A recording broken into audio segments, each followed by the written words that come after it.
The social impact sector has gotten very good at describing problems. We have white papers, we have statistics, we have annual reports filled with data on gaps and disparities and needs.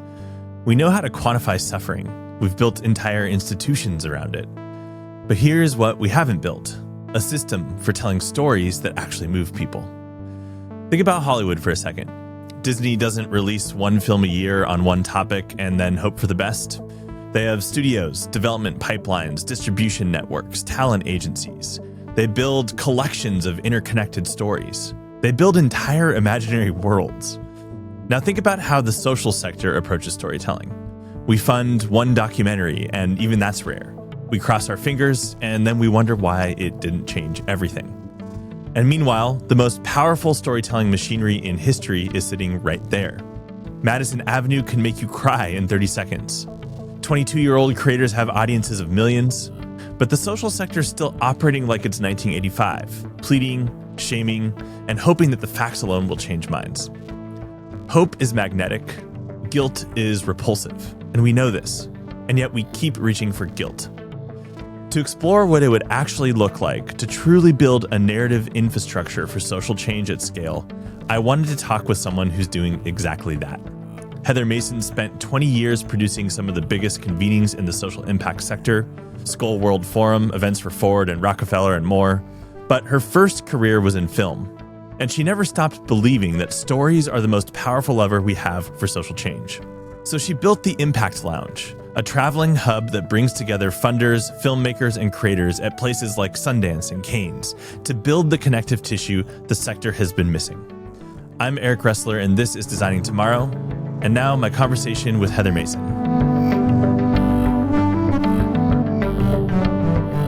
Heather Mason, thank you so much for joining me today. Thank you. Thank you for having me on.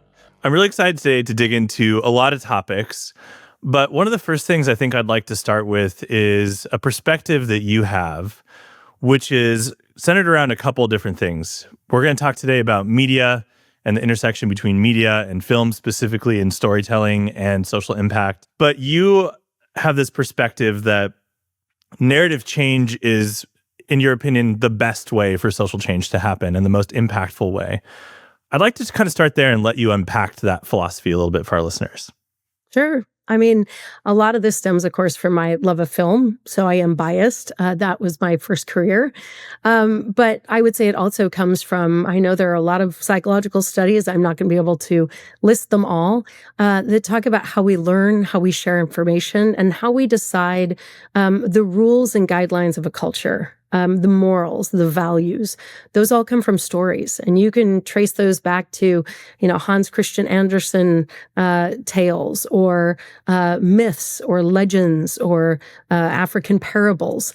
We are learning through the Bible. I mean, religious texts, they're all taught in stories because there are parts of our brain, and again, I can't list all of the scientific reasons behind it, but that light up when we hear a story. And there are things that kind of turn off and why we yawn in lectures when we start to hear the facts and statistics. Those are important. I am not saying they aren't.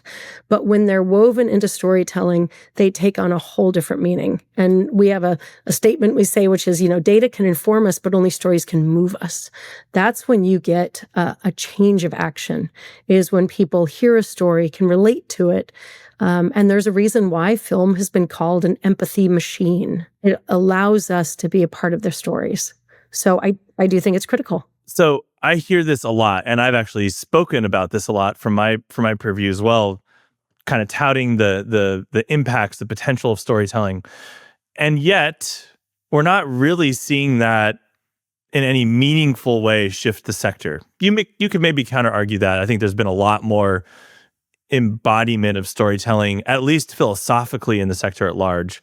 But then there's often still kind of this retreat to the comforts of annual reports and white papers and academic jargon when we're trying to describe, sometimes, to be fair, these complex social issues. Why do you think that the sector at large has been so reluctant or unable to adopt storytelling in the same way that, let's just say, consumer brands do, or that documentary film producers are able to? Mm-hmm. I think a lot of that stems from the fact of the way that the social sector has thought of film media, now it's broadening out, creators, as a tactic, as opposed to a world, as opposed to creating a cultural ocean, as opposed to working together across stories with different organizations instead of working across silos and partnerships. Those are two different ways of thinking. And the way I would describe that is if you think about the Hollywood system, Hollywood has a studio system. They have the big ones, Disney, Warner Brothers, Universal. You've got the big guns. They have a system around them to distribute, to create, to do it, to work in development. I worked in development at Fox. To have that's an incubator in a sense. That's an accelerator program. You have production deals. I would say that's probably more like accelerator, incubator, maybe development at large. And then you also have distribution deals with National Association of Theater Owners, NATO. You've got conferences. See what I'm saying? There's an entire system, but Disney doesn't just put out one film a year on one topic. No, they have slates of films. And if a certain genre picks up, they all pick up on it. And all of a sudden you've got tons of superhero movies. How did that happen? Why are there 2 Armageddon films with meteors crashing into planets? Well, because that's hot right now. So we're going to jump on that. Let's contrast that with the way that film is used, and I'll use film again, over in the social sector. We have an issue area. It's girls' education. We're going to do one film. I wonder how our film is going to do our one film. There is not an acceleration around slates of films. There are not, how can this film be a TV series that might be distributed by a different foundation? How can that one actually inculcate a whole nother studio? One film. I hope that one film works. See what I'm saying? That's why I think people have looked at that and gone, why hasn't that one film worked? And that is a little bit like saying, well, I invested in one stock. It did not do well. I don't think stocks do well. Right. So I love this contrasting thought experiment that we're doing here. And I wonder if we can go a little bit deeper on it. And clearly you've thought about this deeply. So I'd love to hear, what does the world look like? What does your world look like when media and film and more immersive forms of narrative change are embedded at a fundamental level in the social impact sector instead of these, one-off bets that are being placed, and the burden is largely falling on individual implementation organizations to come up with, create, and distribute that one piece as a big swing move that maybe doesn't pay off because of the problems that you're describing here. What is the right way to do this look like in the social impact space? Oh man, I get so excited talking about this. And I don't know that there's one right way, but I'll give you some ideas. And I will say there is a gentleman, and I'm going to forget his name right now, so whoever thinks of this can put this in your show notes, who has come up with a term called Marvelization. And I wish I had come up with that, because that's kind of what I'm describing. I love Marvel movies. I will say that. I love Star Wars movies as well. I love Star Trek. Any of those are franchises because they've created a world. And Marvel has created a world. That's why they can have all those spin-offs. And the rules apply in that world. That's what world building is called in film. You build the world. John Wick has a world. So to do this in a way that I think would work for the social sector is you can have world building. And hopefully the competition wouldn't be so great in the IP that you could, because the IP here is saving the world, so I would hope we'd be a little open source on that, is you could create more characters and more experience in a Marvelization type of world. That is one way that if you take a large foundation is doing this, but if they started to agree, in a sense, creatively to be a part of these worlds, what does that look like if you win? And I know that's been a phrase for a lot of social good folks. What does it look like if we win? And I think there is not enough time thought about that, because there is so much time spent on, we need to tell people how bad it is first. And I can see the relevancy there. And sometimes people get upset when I do not put enough gravitas on that because I haven't, sobbed enough or cried enough. There is a time for that. There is also a time, and there's a place for people and personalities who do focus more on the world building of the solutions that can take place, because I think that's how you get there. And I think you can look at Star Trek, why we have flip phones. world building. This ties into something that I think about a lot, which is this tension between needing to articulate the problem, identify the problem, talk about the stakes of the problem, talk about the relevance of the problem. There's no shortage of problems in the world right now. I think we can all agree on that. True. But I don't think there's enough imagination, enough time spent, to your point, around this kind of world building or Marvelization. I've thought about that in a different way, around just being better about having compelling, clear, engaging visions for what does it look like if we win, to use your terminology. I think film and media has a lot of potential to do a better job of sharing those ideas. When we work with social impact organizations, we can feel that when we talk to executive directors or CEOs or founders. And then when we look at their communications, when we look at their website, when we look at their social presence, there's this massive gap between the experience of talking to one of them or hearing them on a podcast and their communications as an organization. Now, what I'd like to press on a little bit from your perspective, and this maybe starts to get into the fundraising ecosystem a little bit more, is my sense is a lot of orgs want to do this, right? They maybe they believe in it. Maybe they're a little skeptical. They don't even see the full potential of it, but there's a impotence in the sector to like, yes, we want to do storytelling. Yes, we want to do more rich media. We want to, break out of the box of the academic jargon and the reports and the white papers. But we don't have the money to do it. We don't have the funding to do it because it's restricted to this particular program, or because that would cost, $100,000 for a documentary or whatever it is. How do we break that catch-22, that cycle of needing the funding to invest in story building at a fundamental level and not just as one-off experiments? And where's the burden sit there? Is it on the funder's responsibility? Should foundations be writing checks for this? Do we need to be just building more sustainable orgs? This is the constant catch-22 in my mind around any kind of investment, but especially investment in anything that has to do with communications in the sector. How do you think about that? Yeah, that's always going to be a tension in anything with fundraising, is where you prioritize your dollars.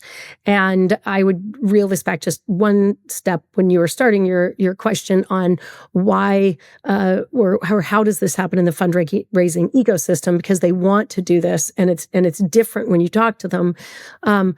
Where I think it goes a bit astray is folks are told when they're working at some of these organizations, we're here to solve a problem. It was set up to solve a problem. That's why your organization exists. So when you start to hire people and say you're here to solve a problem, you are going to naturally focus those people on problems. As opposed to, think about if I said I was going to hire you for an organization, your job is to create solutions. That's a very different way to think. Yeah. Your job is to create a vision. Your job is to become a visionary. And I think if people get hired to focus on the problem, you're going to get problem-focused experiences, problem-focused communication, problem-focused white papers. When you're hired to create a solution, when you're hired to create visions, that's a very different experience.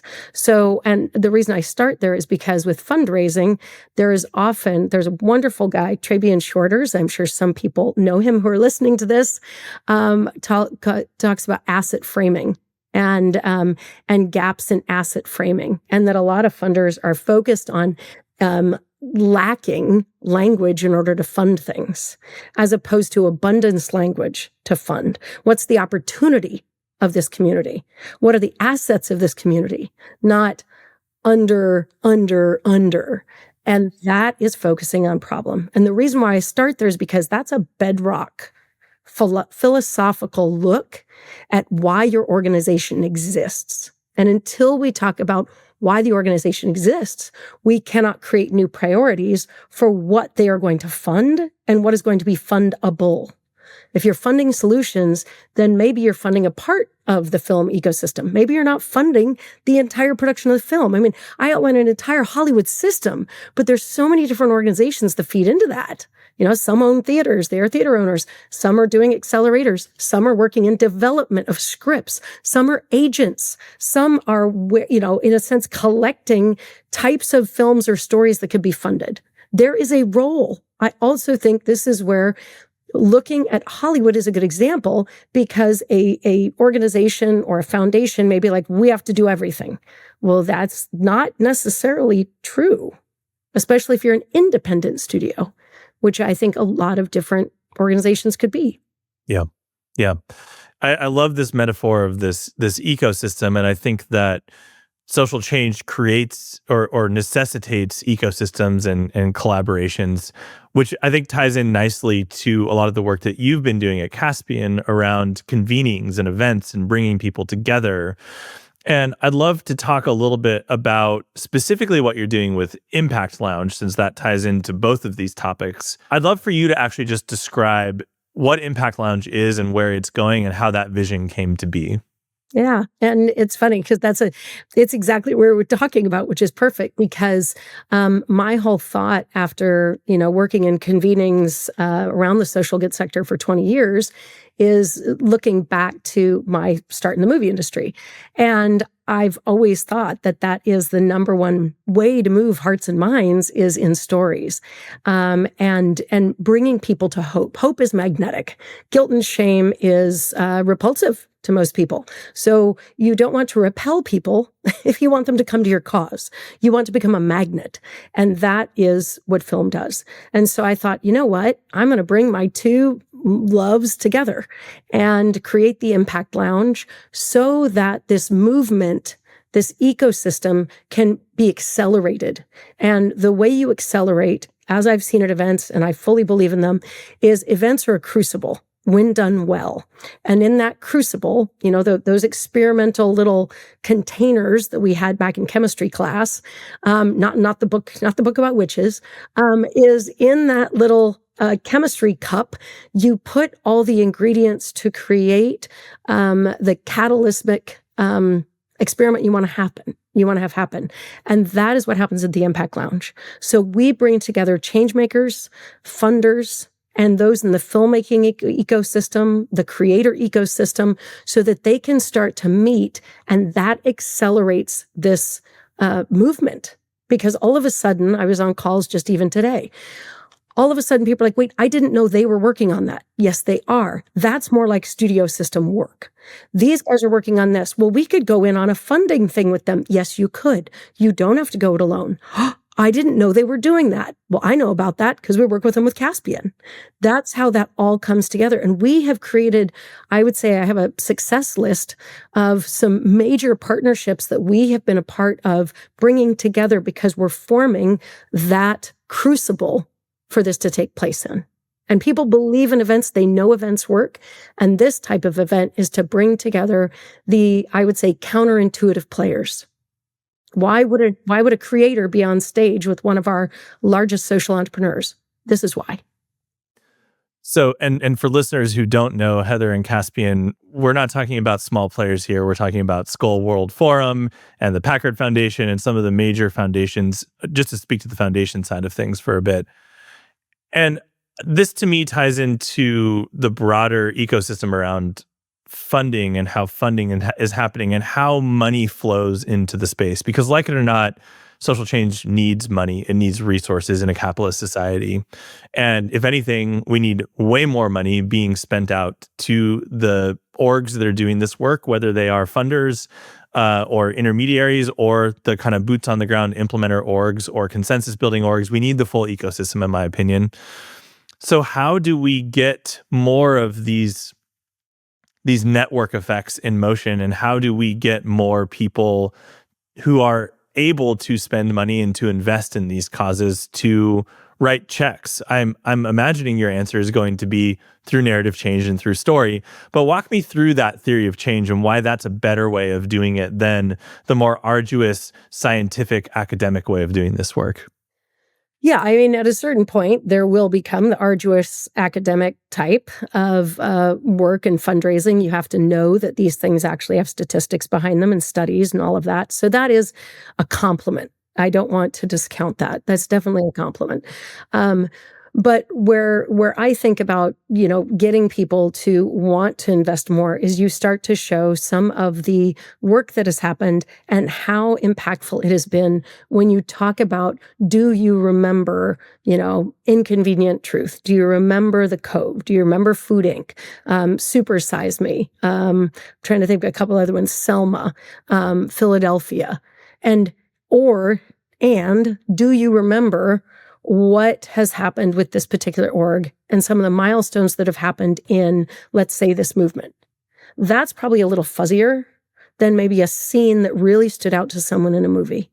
And maybe that is why they got involved. Or they probably got involved into a subject area because someone told them a story about a specific person. They probably didn't just paper it over, or they started with statistics and they led into a personal story. I mean, that's fundraising, 101.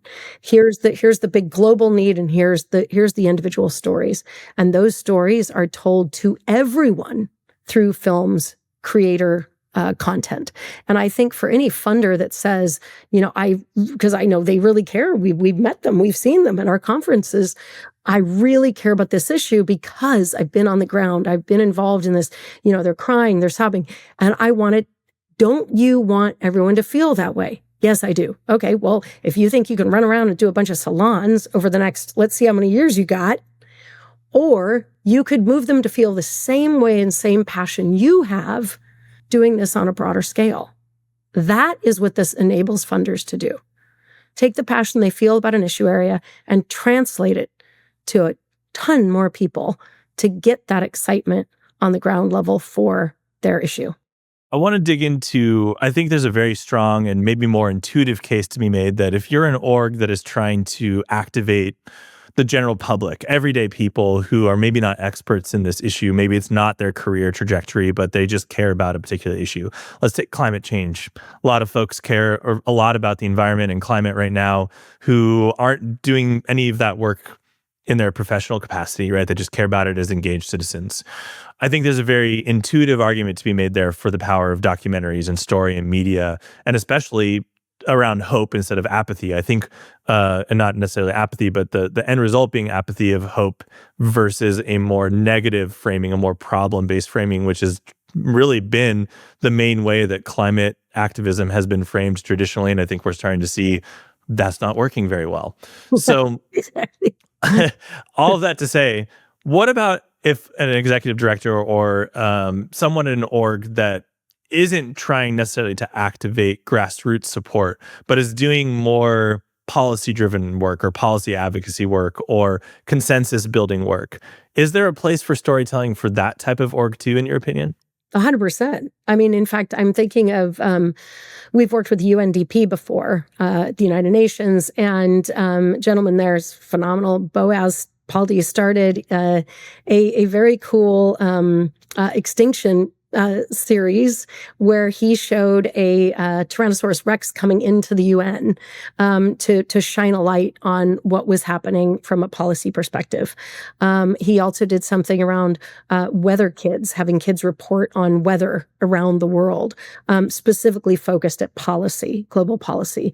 You also have Hunting Ground, which was a documentary about assaults on campus, focusing around policy.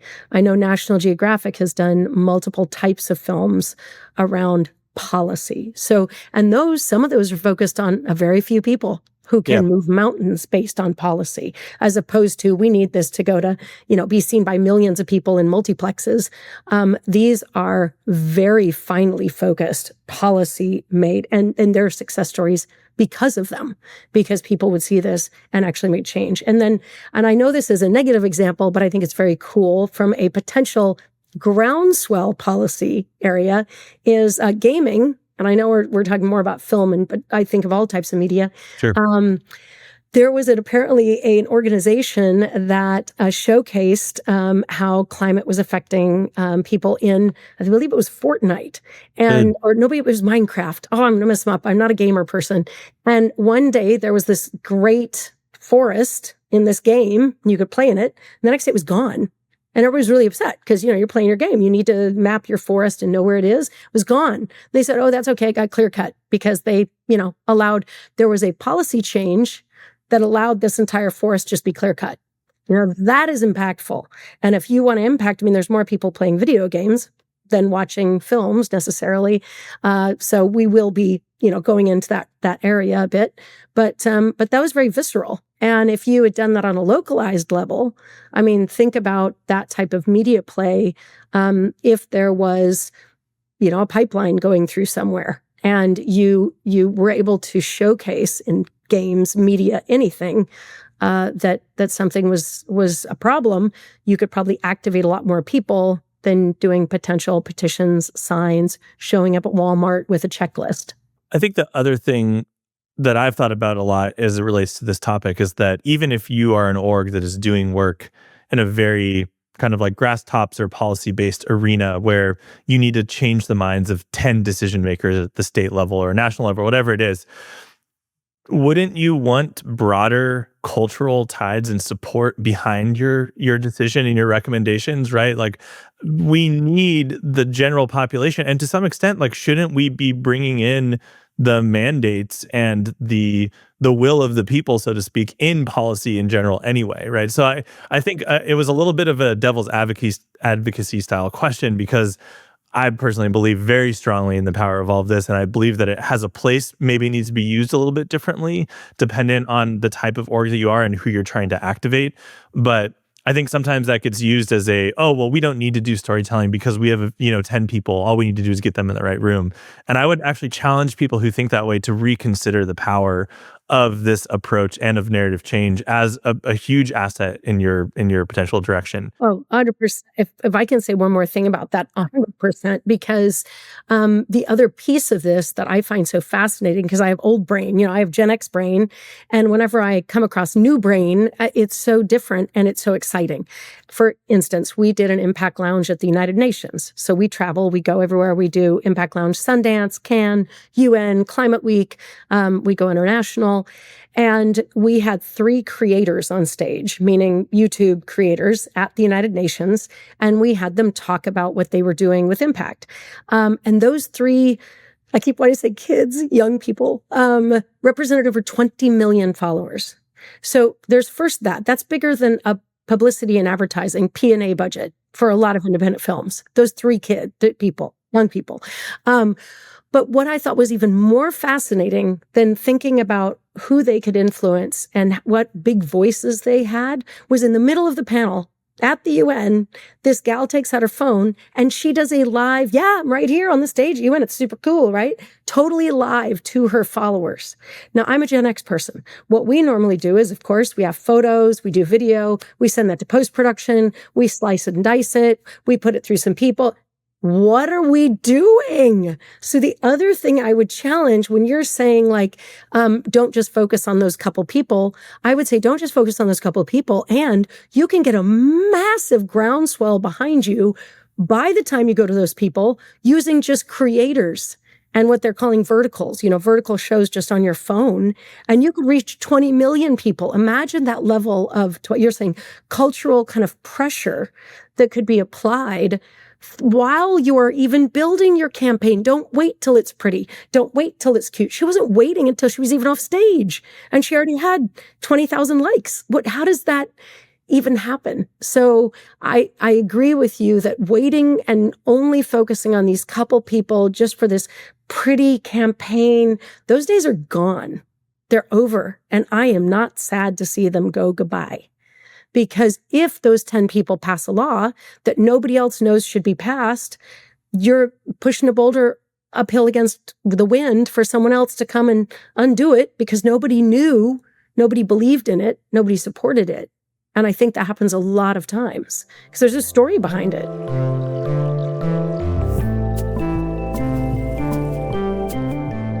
Hey friends, real quick before we continue today's episode. I'm Eric Ressler, founder and creative director at Cosmic. Cosmic is a creative agency purpose-built for nonprofits and mission-driven organizations. For the last 15 years, we've helped leaders like you nail your impact story and sharpen your strategy. But we're not here to just leave you with a fancy slide deck and a pat on the back. We roll up our sleeves and help you bring our ideas to life through campaigns, creative, and digital experiences. Our work together helps you earn trust, connect deeply with your supporters, and grow your fundraising and your impact. If you value the thinking we share here and want it applied to your biggest challenges, let's talk at designbycosmic.com. All right, back to today's conversation.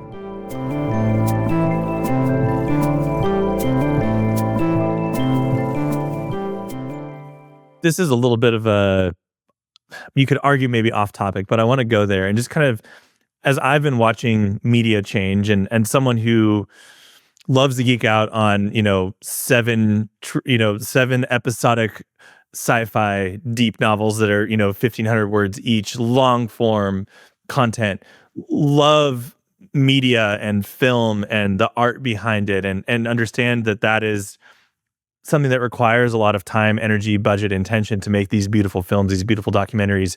And then alongside that, there's this next generation of media coming up that is so the opposite of that. It's live streamed, it's vertical video, there is no production value. It's all just authentic human expression in its raw, uncut, unfiltered form. How are you just like personally thinking about the massive change happening in media? And I don't think that that new media is coming in replacing old media, so to speak. I mean, look at how many more pieces of media are being generated on streaming platforms. And like the movie industry is not going away, it's just changing. But I'm just curious, like, how are you thinking about all that right now personally? Yeah, I get excited because I'm one of these builders people. I'm a I'm an entrepreneur by trade, of course. So I'm always seeing like, hey, if it's raining, you sell umbrellas. When the sun comes out, you sell sunscreen. So I am always that irritating person that's going to try to see like, oh, there's opportunities, there's gaps, there's things we've never thought of before are always going to be more interesting to me. So, and I lived through movies are gonna die because of Blockbuster. Then they were going to die because of Blu-ray.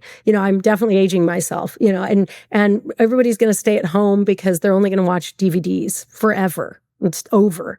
And that never happened. And iTunes is going to kill concerts. And I mean, iTunes has been a problem, but I think there's always room for more. So when I look at how the movie industry is changing, one thing that's fascinating to me, and this goes into my event background, of course, but this also is a fall off from COVID, is events are going logarithmic. I mean, events are a hockey stick right now as far as how many and the industry. The second thing that is coming along with that is eventizing movies. Movies should no longer just be go and sit and then go home again. That's great for Gen Xers. We loved that. Go watch a movie, everybody quiet, we go home again. That's not what's happening. That's why Minecraft was so exciting as a movie where, people were coming and having a great time. Barbenheimer, you now have the reason why theaters, and I know AMC is changing their theaters. You now have Netflix creating houses. So not only is Netflix not necessarily killing things, they're now creating events around all their series. That's different. That's new. That's getting people together. They want to discuss things. So you've got this movement towards wanting to discuss, and you also have movement towards, in a sense, you have creators on set who are going to do clips and videos of a film while it's being made. That's already ancillary content around a film. Are you watching the film? Are you watching the film about the film? The creator who's going to be in the film, the YouTube, kid who's going to be in there, who's actually shown you it being created. And sometimes the movie can be a culmination after it's already been streamed. After you've been streaming it, you build a following, and now the movie theater is the pinnacle. It's not the start. It used to be that was the start, and then it trailed off into streaming. Oh, it went straight to video. Sadness. Now it could go straight to streaming, end up in a movie theater, and it won. And now it really wins. And now people are going to go to experience it like a concert. When my favorite band puts out a song, I don't get sad that I've already heard it. I can't wait to go see it in concert. That is almost a better way to think of how some of these, I keep saying kids, I feel so bad, young human beings are thinking about it in one way that it could change and develop. And that is exciting. And you've got the break apart of more art houses that are you can distribute straight to theater. That was totally impossible before.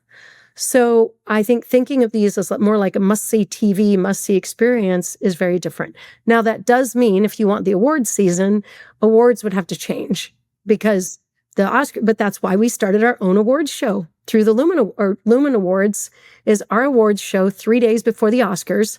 And we don't have any of those rules because I think the rules are going away. They need to be a lot more flexible and fluid. And ours give awards for change makers and filmmakers. But there's excitement for me.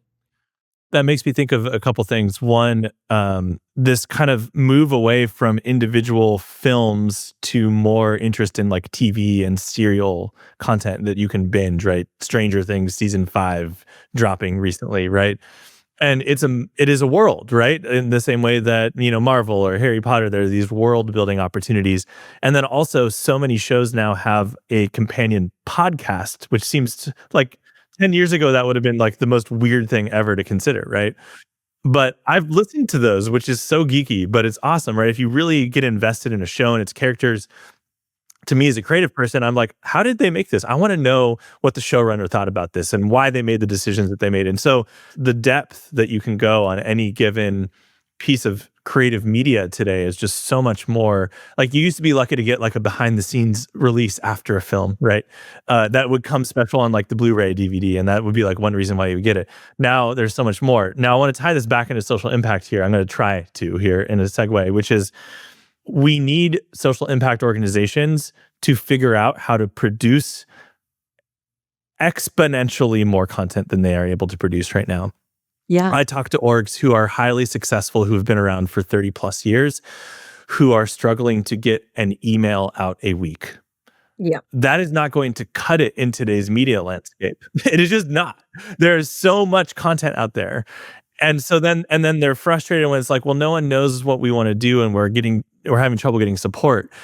And this ties back into this catch-22 around, well, you need to be able to invest in producing content. And it doesn't all have to be high fidelity, high production value content. It can be, let's get a clip mic on and like, let's talk about, I'm about to go into a convening meeting. What am I hoping to get out of it? What happened out of it? Right. So, but it's still, I don't want to diminish, even we create a lot of content at Cosmic, this podcast being one of them. And it is a struggle, right? As a small team, we're a team of 8. I personally do a lot of our content creation Right. and distribution alongside. So I don't want to diminish that creating content is time, effort. It requires expertise, even if it is low fidelity, off the cuff content. How do you think we bridge that gap?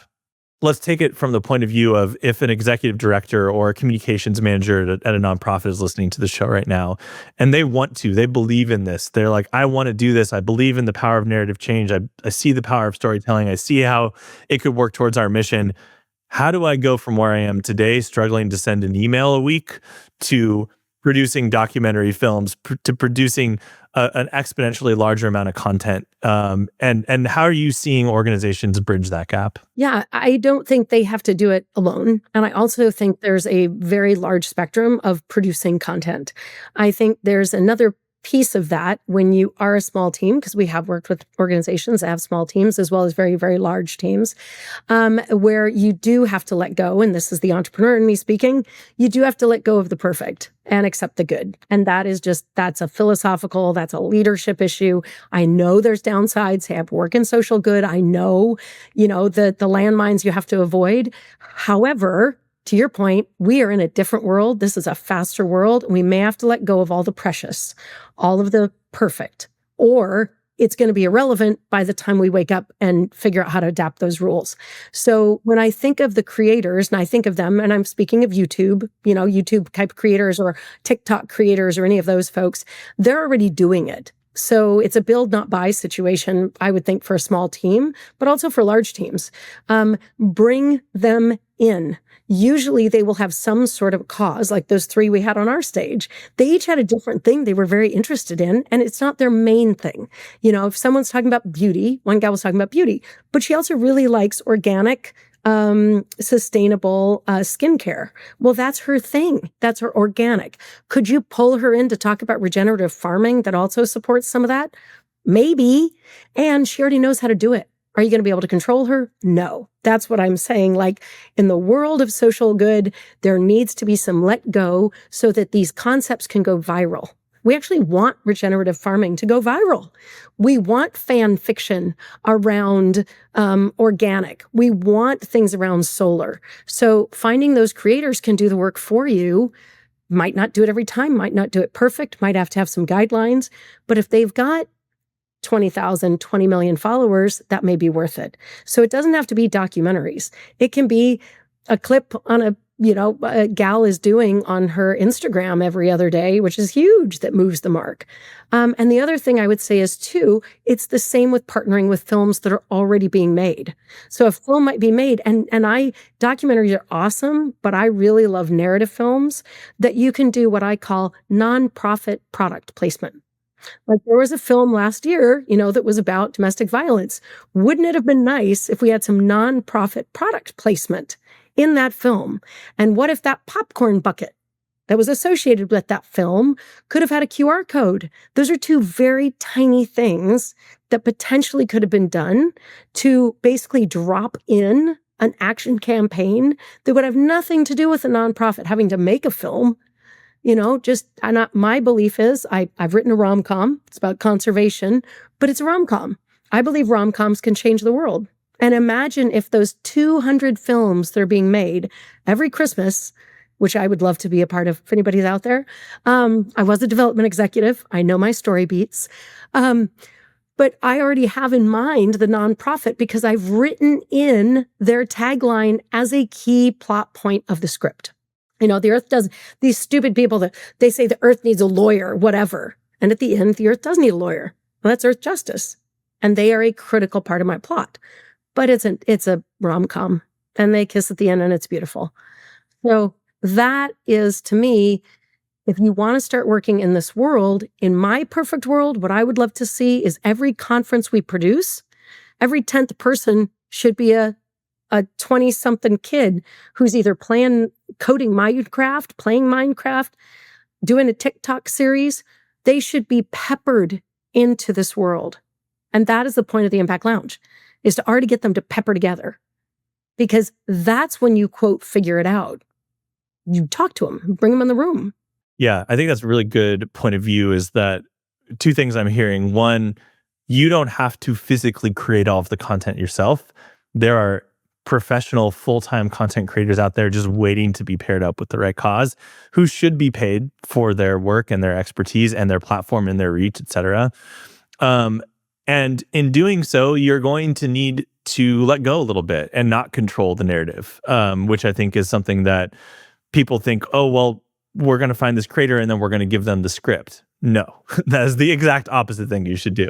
And most good creators will say, no, we don't work that way. No, yeah, 100%. So that's just something to be aware of if you're exploring this path. To me, it ties into a bigger thing that needs to change in the social impact sector, which is the willingness to just take risks at all. And there's a lot of reasons why orgs have been trained to and are not taking risks, and sometimes lives are on the line, et cetera. But one of the risks we can take is letting loose a little bit on our content. It is not going to end the world. Every once in a while, you may get a little bit of a PR blowback, but what are the opportunity costs of not doing that and publishing yet another boring white paper or yet another newsletter digest that no one is going to read, that is not going to move anything forward? So I think we've been kind of preaching on, we need to be more forward-looking, more willing to take risks, more willing to be bold. When it comes to content, one thing we think about a lot also is there's the kind of daily, raw, rough content, and then map out what are 4 big swing features we're going to do this year, whether that's an interactive report. One of my favorite examples of this is an org called the Outrider Foundation. This is getting old, but it's still one of my favorite examples. They launched, one of their key focus areas is nuclear disaster and mitigation. They launched a nuke simulator, which is a little bit morbid, maybe not so positive, but informative, where you put in your zip code, you choose a bomb, and you see what happens, right? That was a big bet content move for them. They could have released that as a white paper that no one would read except for policy wonks, but that went viral because it was this immersive, yeah, maybe negative and scary, but interactive, emotionally compelling piece that they released. We work with our clients to try and advise, like, what's your version of the bomb blast simulator that we can do this year? We don't need to only do those. Yes, they're expensive. They're bigger swing moves. They're not always going to pay off, but they're never going to pay off if you don't ever try them, right? And that can be supplemented with the more, like, person on the street, off the cuff, low production value. Hey, here's what we're doing right now. Here's why we care about it. Here's what you should know. Informing and inspiring your audience at the same time. So hopefully some of these ideas give listeners permission and the ability to kind of think about how to get from where they are to where they'd want to be. And we do need to wrap up here, but before I do, I want to talk about one more topic that came up as we were prepping for today, which is something you said that stuck with me, which is that you are almost, what is the term that you used? I think annoyingly positive, it was something along those lines. And this has been a year that's been hard for a lot of people to be positive in many ways in the space. And so I'd love to hear before we wrap up. We've talked about the Impact Lounge. I know you have a lot going on. I want to give you a chance to kind of plug all the things that you're doing, especially the things that are lighting you up and making you feel annoyingly positive in this moment. Yes, and I am annoyingly positive. So apologies to some of your audience, because I do always look for the opportunity. Every time there's a crack in the foundation, there's always something springing up. That's how our world works. It doesn't work any other way. When we lost, horse-driven carriages, we got the car. When we lost, so there's always something around the corner for creators. And one of the things, just as a mindset, and then I'll talk about what we're doing, is during COVID, I run a live events company. Right? That's what I do. So everyone called me during COVID as though they were coming to my wake. How are you doing? How are you doing? And I was like, I'm great. Now, for the first 2 weeks, I wasn't. I'll admit, I was not annoyingly positive. I was like, oh dear, the world's falling apart, and so is everything I do in my life and believe in. But then 2 weeks later, I took a note from Silicon Valley, and I wish more social good organizations would do this, which is they start a skunkworks team. That is part of Silicon Valley. What does that team do? They don't know. They just get 4 or 5 brilliant people and go, here's a big salary. Think of what is next. Think of not what's around the next corner. Think of what is around the next glacier, hilltop, and sea, and moon, and come back. We don't even know what that is. And so I started a skunkworks team. And every day I said, we landed on a planet and there cannot be live events. What do we do? There's an alien race here. And that is how we became a whole different company during COVID that did virtual events and et cetera, et cetera. So when I say I'm annoyingly positive, it's because I take the skunkworks approach. What's making you sad? Okay, be a skunkworks. On this planet, you can't do X. Take your 2 weeks, take your moment. You can cry. That's okay. And then, and that is the place I try to live in, is the and then. So the and then is Caspian. So we are doing plenty of events. Like I said, events are going off the charts because people want to get back together. That has not just ricocheted back from COVID, it has ricocheted and added on top of itself. Also because of AI. And there's a couple of people out there saying, which I agree with, AI means you can only trust in person. And in person is such a powerful way to make a connection. And then with Impact Lounge, again, I thought, geez, more years behind me than ahead of me. I might as well bring my two loves together of what I think really will work. And the other thing that's lighting me up about Impact Lounge and where we go is I got to go to Cannes Lion last year. I've been to Cannes Film Festival. Of course, we go there. Cannes Lion is about advertising.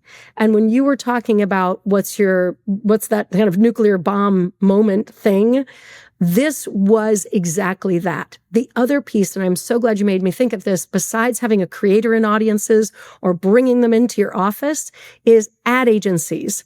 Ad agencies, I thought film people were the most creative people in the world until I went to Cannes Lion. Impact Lounge will be having a big presence at Cannes Lion if I have anything to do with it and we get the right funding behind us, which we are fundraising. Is advertising people can take a message, make you cry, make you laugh, turn out your heart, and give it back again in 30 seconds. Wow. And they do Can for Good.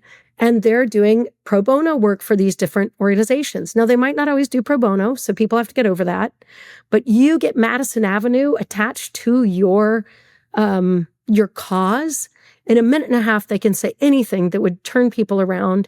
And the way I see them, and I went up to them, I said, those are short films. Don't let those die. Don't let those have a run on TV and be dead. Bring them to the Impact Lounge, and we will play them like short films in between every session. Please let me have those as interstitials. That's what gets me excited and lit up lately. Yeah, and I have friends who work in big ad world, and let me tell you, what they would do for causes that they cared about instead of products that they actually hate in real life and are forced to work on for years at a time, and get their creative ideas shut down by MBAs who don't know anything about advertising. It would be incredible, but the money's got to be there. That's the thing, is like, who's going to pay the bills on that, right? Exactly. It shouldn't have to be pro bono. That gets back into the bigger structural thing around how fundraising flows. But if these are the world's most important pressing ideas, and we have ultra wealthy folks who have a lot of money who claim that they want to solve these ideas, then we should be not sparing expenses on getting the most creative minds telling the stories around these ideas. Because you have the most powerful propaganda machine on Madison Avenue. Why are we not plugging these ideas into it? We have the most viral machinery in the world through creators. Why are we not plugging these ideas into that, into cultural supernova of storytelling? We are leaving some of the biggest machines that we have and we created, even here in this country, to the sideline for Gen X 1980s fax machine level pleading and shaming and begging. That time is over. And it needs to move forward into this next realm if we are going to supercharge the changes. Heather, I think that's a beautiful place to wrap up. Today's been awesome. Thank you so much for your time and sharing all of your ideas with us. Thank you so much for having me. If you enjoyed today's video, please be sure to hit like and subscribe, or even leave us a comment. It really helps. Thank you. And thank you for all that you do for your cause and for being part of the movement to move humanity and the planet forward.